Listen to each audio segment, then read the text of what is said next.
자궁경도 보통은 수면 마취를 통해서 이제 하게 되는데 일반적인 어떤 수술 시술이 다 갖고 있는 어떤 수면 마취에 어떤 부작용이 있을 수가 있겠죠. 자궁경만에 생길 수 있는 부작용은 이제 거의 없는데 소파 수술이 이제 긁어서 우리가 원하지 않는 손상 입혔던 것처럼 자궁경도 그 병변을 타겟에서 제거하긴 하지만 그 떨어진 자리는 작은 상처가 되고 그곳에서 유착이 발생할 수도 물론 있겠습니다. 하지만 그럴 확률은 극히 낮습니다. 보통 이제 자궁 내막, 자궁강을 이제 팽창을 시켜야 되는데 그때 쓰는 것이 이제 식염수와 같은 용액입니다. 그거를 통해서 이제 본관과 이제 시야를 확보를 하게 되는데 식염수를 너무 지나치게 많이 사용을 하게 되면 노출된 혈관들을 통해서 체내로 흡수가 돼서 수분의 과다 때문에 생길 수 있는 부작용이 아주 드물게 있습니다. 그래서 자궁경을 시행할 때는 지나치게 장시간 동안 식염수를 오래 쓰는 것은 피해야 합니다.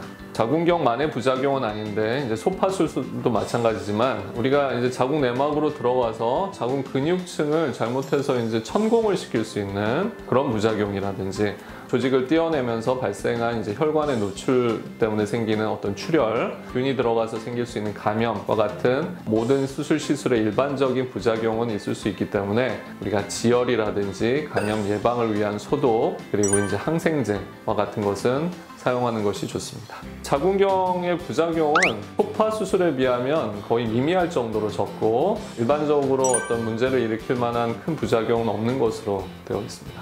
자궁경은 굉장히 이제 가는 내시경이기 때문에 일반적으로 어려운 분은 없지만 질을 통해서 들어가야 되기 때문에 성경험이 없는 여성이라든지 청소년 같은 경우는 시행하는 데 상당히 이제 부담감이 있을 수 있습니다.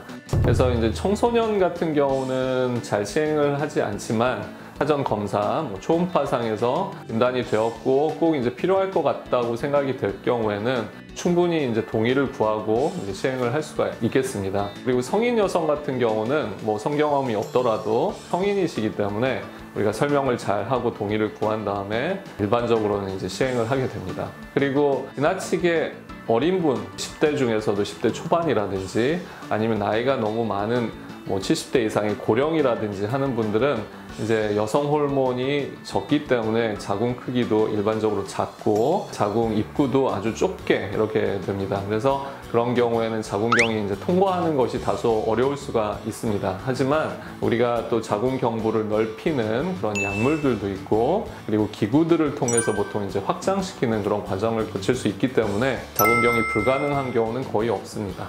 또 이제 자궁경이 어려운 경우가 똑바른 어떤 자궁 내막을 울퉁불퉁하게 만들거나 휘어지게 만드는 폭이 있는 경우, 대표적으로 이제 근종 아니면 성근증이 있거나 너무 지나치게 후굴되어 있는 자궁 같은 경우에는 자궁경이 좀 통과하는 게 다소 어려울 수가 있습니다.